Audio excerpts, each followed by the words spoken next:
Good morning class. Today we will be starting another topic that is microbes as a biocontrol agent and biofertilizers. Okay, this biocontrol भनेको चाहिँ this biocontrol means it is the use of biological method for controlling plants diseases and pests. That means पहिला पहिलाहरु चाहिँ there has been the utilizations of these chemical pesticides insecticides हरुको चाहिँ utilizations हरु गर्दै थियो त्यो कारणले in order to kill all the this disease causing organism so these chemical pesticides insecticides ले चाहिँ के contain गरेको हुन्छ will be consisting of the toxic that will be very harmful for both organisms including human being देखि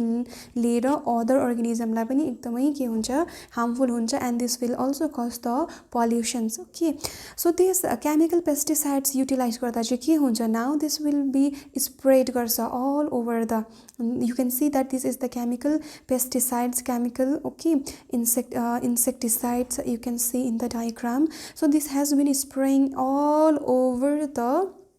crop field यो crop मा चाहिँ किन why this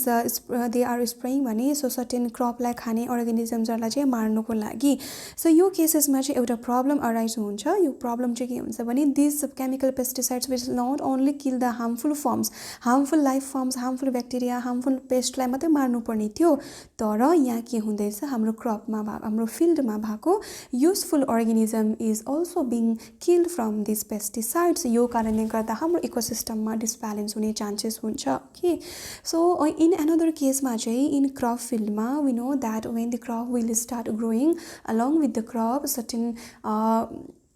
unwanted grass पनि झारहरु पनि पलाउँदै जान्छ हैन we have to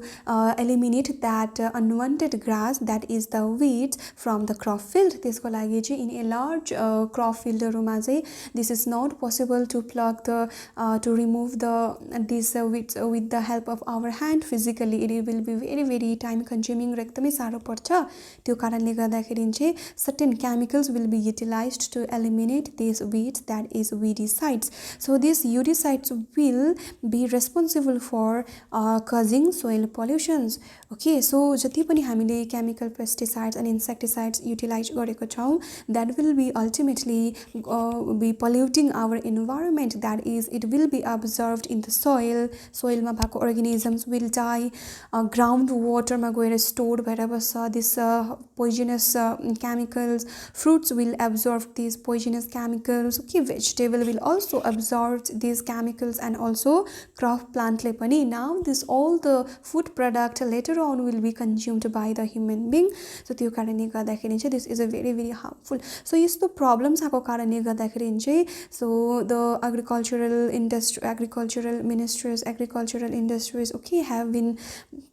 like starting certain biocontrol method that means just ma chemical pesticides use नभएर चाहिँ bio means living organism use भएर जुन चाहिँ disease र pest लाई control गर्न सकोस् भनेर okay so in this biological control pest and disease मा चाहिँ now there will be the check and balances के हुन्छ भने यसमा चाहिँ check and balance यहाँनिर check and balances will be occur that means जति पनि insect pest हरु छ जति कुरा नचाहिने छ नचाहिने मात्रै हटिन्छ र चाहिने which will be very useful त्यो चाहिँ त्यहीनिर बस्छ in a manageable way मा चाहिँ so यो कारणले गर्दा इकोसिस्टम चाहिँ हाम्रो चेक भइबस्छ ब्यालेन्स भइबस्छ so we will be also get rid of the chemical fertilizers भनेर चाहिँ this is a very holistic approach हो so this has been started okay र अर्को चाहिँ के हुन्छ भन्दाखेरि this the farmer will also introduce the predators okay for this prey or pest they will like study all the biological their life cycle and then कुन चाहिँ organism का लागि कुन चाहिँ predator हो भनेर चाहिँ बुझिसकेपछि that predator will be applied गर्दिन्छ crop field मा त्यो predator ले only particular specific जो चाहिँ crop लाई damage गर्दैछ pest हरु अनि त्यसलाई मात्रै prey बनाउँछ okay this is also another type of a biological approach so अर्को चाहिँ in the very familiar beetle we can see in the our crop हाम्रो पनि क्रप फिल्डहरूमा चाहिँ we will see this type of beetle that is ladybird and dragonflies right यो ladybird र dragonflies चाहिँ हाम्रो फिल्डमा चाहिँ हुनु एकदमै इम्पोर्टेन्ट छ किनभने they will eat of all the aphid and mosquitoes so मस्किटोजको लार्भाजहरू यो एफिड्सहरू will be able to destroy the things होइन त्यसलाई पनि इराडिकेट गर्नु थाल्छ सो अर्को चाहिँ now there are certain examples of the microbial biological agent that can be introduced in order to control butterfly caterpillar in the field that is the Bacillus thuringiensis. Okay, this Bacillus thuringiensis is actually it is a bacteria. Now this bacteria will be introduced into the crop. जहाँनिर चाहिँ के गरेको थियो बटरफ्लाईको क्याटरपिलरले चाहिँ every crop were being destroyed. So these are available in sachets. यो जुन चाहिँ Bacillus thuringiensis चाहिँ sachetsहरूमा पाउँछ मार्केटमा यसलाई चाहिँ ड्राई स्पोर्सहरू हुन्छ एकदमै सुक्खा हुन्छ this has to be later on mixed with the water and after that has to be spread into the vulnerable plants such as brassicas this is a fruit trees हरू भयो brassicas जुन चाहिँ जस्तै तोरीहरू भयो हैन अनि जुन चाहिँ त्यो प्लान्ट्सहरुमा चाहिँ त्यो फ्यामिलीको प्लान्ट्सहरुमा स्प्रेजहरु गर्छ फ्रुट ट्रीजहरुमा पनि स्प्रे गर्छ र आफ्टर दैट यो जुन चाहिँ Bacillus thuringiensis will be there in the plant जब प्लान्टलाई कसले खान्छ इन्सेक्टको लार्भाले खान्छ when this plant will be like eaten up by the insect larva now the Bacillus thuringiensis will get inside the gut of the larva को gut मा जान्छ okay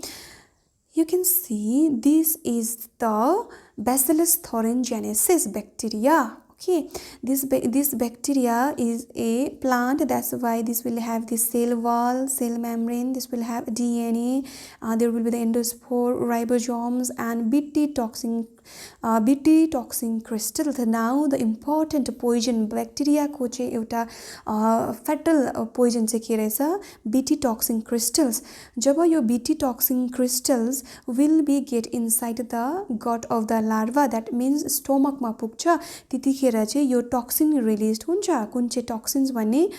bt toxins crystals चाहिँ release भइसकेर चाहिँ now this will kill the larva you can see that this is the larva of the butterfly that will be seen in the crop field this is also the larva of the butterfly which is feeding in the cotton bulb लाई खाँदैछ okay and this is the bacteria यो चाहिँ हामीले फिल्डमा introduced गर्छौं okay after that साइन्टिस्टहरुले चाहिँ के गर्यो this Bacillus thuringiensis को चाहिँ जुन चाहिँ जिन छ जिनलाई एक्सट्र्याक्ट गर्यो okay after extracting that Bacillus thuringiensis toxins gene that has been later on introduced into the plant especially cotton plant okay cotton plant मा चाहिँ introduced गरिसकेपछि चाहिँ सो अब cotton को plant को body भित्र नै यो toxin gene छ जब पनि cotton को plant को body मा आएर चाहिँ यो larva ले feed गर्छ उसकोमा already bt toxin crystal gene छ okay यो plant ma this is a very resistant towards these larva okay अब यो लार्भाले is feeding this bulb of the cotton र खाइसकेपछि चाहिँ later on this larva को stomach मा गएर के जान्छ this bt toxin released हुन्छ र larva will killed so त्यतिखेर चाहिँ larva बाँच्नु सक्दैन so कटनहरु पनि के भएर जान्छ एकदमै राम्रो भएर जान्छ okay and this the cotton plant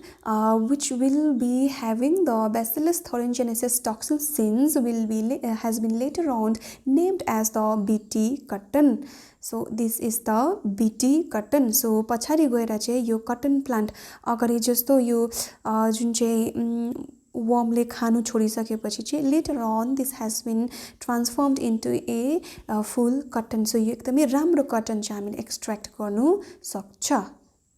okay so next is the trichoderma species that is fungus so you can see that this is the fungus which will be there in especially यो fungus हरु चाहिँ trichoderma कहाँ पाउँछ भन्दाखेरि चाहिँ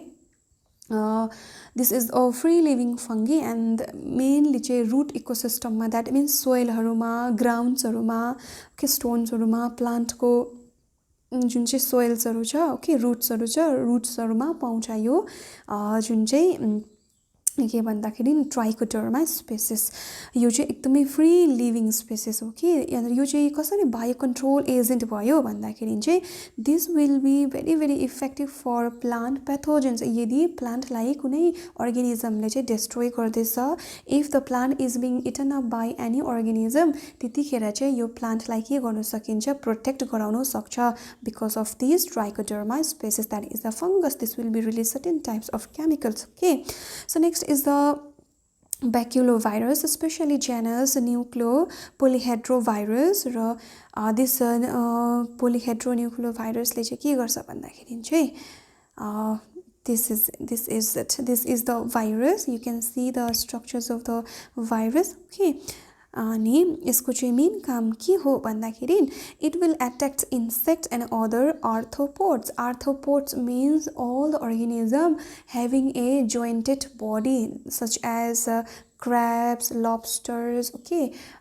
this spiders, ants भयो अनि अर्को क्र्याब्सहरू भयो सो जति पनि जोइन्टेड लेग्सहरू भएको अर्गेनिजम छ त्यसलाई चाहिँ हामीले आर्थ्रोपोड्स भन्छ के having a jointed legs and this insects the all the किरा फट्याङ्ग्राहरू जति पनि भयो that will be in the crop field this are suitable for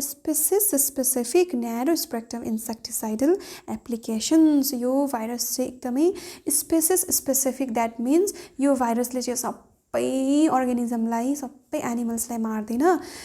specific अर्गेनिजमलाई मात्रै के गर्छ हटाउने काम गर्छ okay this is desirable in integrated pest management program to conserve beneficial insects. So हाम्रो क्रपमा we have been studying from the starting of the class कि insects र arthropods organismsहरू सबै harmful हुँदैन कतिवटा चाहिँ युजफुल पनि हुन्छ सो द फार्मर्स द एग्रिकल्चरलिस्टहरूले चाहिँ के गर्नु पर्यो एक्सपर्ट्सहरूले चाहिँ this has to be kept in mind that only the disease causing pest disease causing insects disease causing अर्गेनिजमलाई र जति पनि प्रब्लम क्रिएटिङ अर्गेनिजमलाई मात्रै इराडिकेट गर्नु पर्यो अदर अर्गेनिजम जसले चाहिँ एफेक्ट गरेको छैन क्रपलाई that has to be grown so यो कारणले गर्दाखेरि हाम्रो इकोसिस्टम बाँच्छ okay so that is the process called integrated pest management यहाँनिर चाहिँ एउटै टाइममा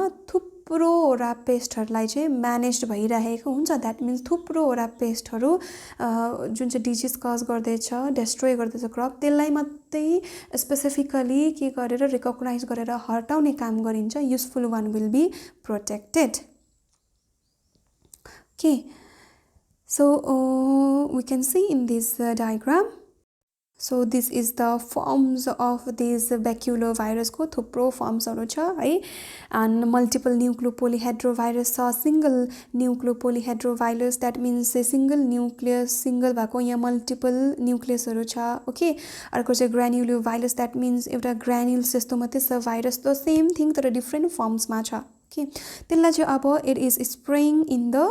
leaf of the particular species like with this baculovirus spread गरिसकेपछि चाहिँ now this will be gets inside the insect को larva ले जब plant को leaf लाई खान्छ त्यतिखेर चाहिँ this virus will be get inside the midgut मा गइसकेपछि चाहिँ this will it starts dissolving of occlusion bodies in the midgut and releasing virons लाई release गरिदिन्छ after that के हुन्छ भने normal cell will be rupture will be gets into infected त्यसको बादमा चाहिँ virus particles will starts like